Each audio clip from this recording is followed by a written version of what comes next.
balita na dito naman sa Bombo Radio.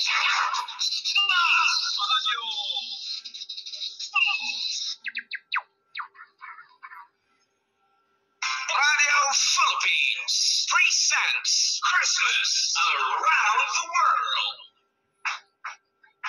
Oras natin mga Bombo 14 na mahal ng gabi. Sa mga ito, ating po mga kapanayam ang ating Bombo International News Correspondent mula po sa Pakistan. Nasa linya po natin si Ma'am Rosana Bautista Elias. Magandang gabi po sa inyo, Ma'am. Oras po sa dito sa Pilipinas ay 7:15 p.m. And good evening po sa inyo, Ma'am. Dyan po sa Pakistan, si Bombo Marian. Hello, magandang gabi po sa Pilipinas. Pakistan time is 4:15 ng hapon. Maraming salamat, Ma'am Mariam, sa pagpa-unlock dito sa inyong interview, Radio Bombo Dagupan. Thank you. Ayan, yes po, Ma'am. Good evening din po at good afternoon sa inyo po ngayon dyan, Ma'am, sa Pakistan. At syempre, dahil nalalapit na po itong December, Ma'am Rosana, ay kamustahin po namin yung mga sitwasyon po dyan. At ilang weeks na lang po, syempre, bago po itong Kapaskuhan, ano po yung mga sitwasyon ngayon dyan?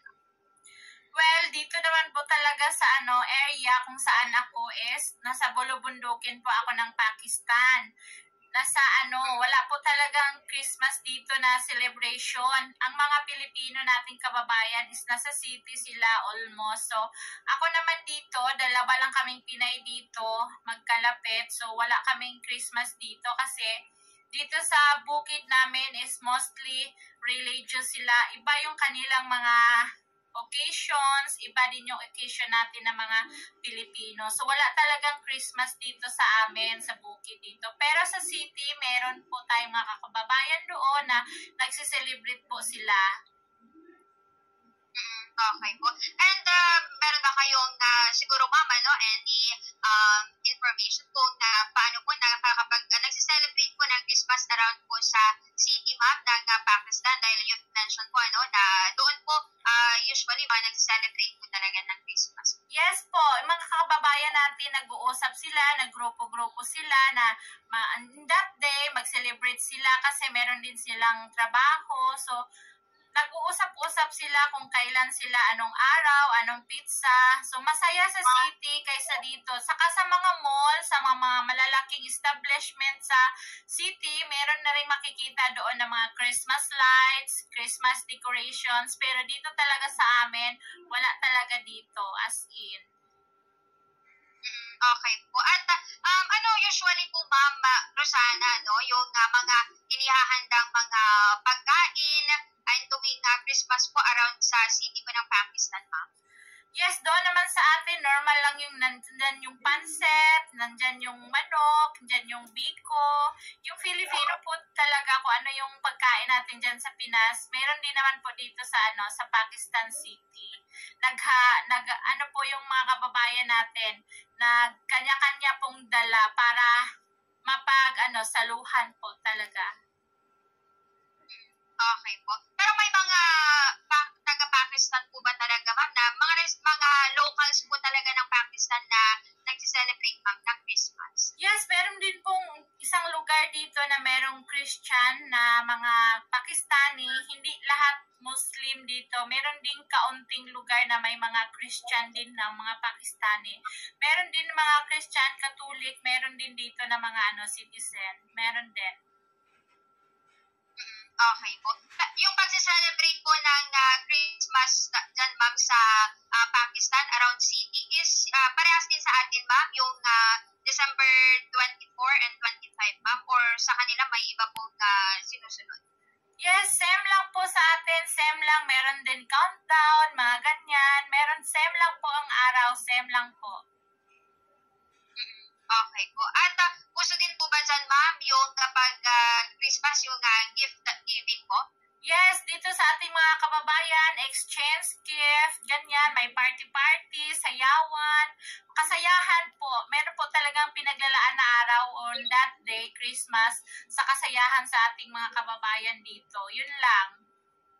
Masaya din naman. Okay. Ayan, Ma'am. At nabanggit nyo, Ma'am, na yung na mga nagsiselebrate ng Christmas is yung mga nasa city and kayo po na nandyan sa province, like po sa city ay hindi pa nakakapag-celebrate. So kapag anong December po ma'am, mismong araw po ng Pasko ay ano po inyong ginagawa po ma'am dyan po sa province part po ng Pakistan? Wala dito ma'am, wala. Hindi, dito kasi sa bukid or sa province na kung saan ako, kinaroroonan ko is walang mga birthday dito, walang birthday ang mga tao, as in walang celebration. Iba yung celebration ng Islam, iba yung celebration nila as in Muslim, kaysa sa Christian. So, ang celebration natin sa pagka-Christian is wala dito sa, sa village namin. Sa lang nila, meron din silang celebration na sa kanila. Kumbaga, Eid, ganyan, Eid Mubarak, ganyan. Marami din celebration sa Muslim na sineselebrate din nila dito, ma'am. Iba din yung Catholic natin. Okay po. At ilang years na po kayo ma'am na, ayun po syempre nandyan sa province po ng Pakistan. Ilang years na kayo na hindi po nakapag-celebrate ma'am ng Christmas po? 7 years na ako dito, pero minsan nakakauwi ako sa Pinas ng 2 times, pero hindi na taon na Christmas. Oo. Minsan na taon na Christmas, masaya. So, minsan talaga hindi. So, ganun lang. Manood na lang sa cellphone para maging masaya, para ma-feel ang Pasko. Kasi Pinoy pa rin tayo. Opo. At syempre ma'am, dahil kayo po ay hindi nakakapag-celebrate dyan sa province part po ng Pakistan, ano po yung mga nami-miss nyo sa celebration po ng Christmas dito po sa Pilipinas? Unang-una andyan yung exchange gift, and then yung mga ipon-ipon, pagsalo-salo ng mga friends and relatives, family, yun po talaga, pag-iipon, pagsama-sama talaga sa panahon ng Pasko. Yan, okay po. So siguro, panghuli po, Ma'am Rosana, meron po ba kayong mga nais po na bigyan ng mensahe or batiin po? Go ahead po. Hello po sa aking pamilya sa Bukidnon, sa Quezon, Bukidnon. Advance Merry Christmas, my family, Asuncion Bautista family, and my sisters and brothers. And please subscribe to my YouTube channel, Rosana Elias. Thank you, Ma'am Mariam, para sa pagpaundak ng ating interview for today. Radyo Bumbo Dagupan. Thank you. Yan. Maraming salamat din po, Ma'am Rosana, at magandang gabi. Advance Merry Christmas sa inyo po dyan, Ma'am, sa Pakistan. Thank you.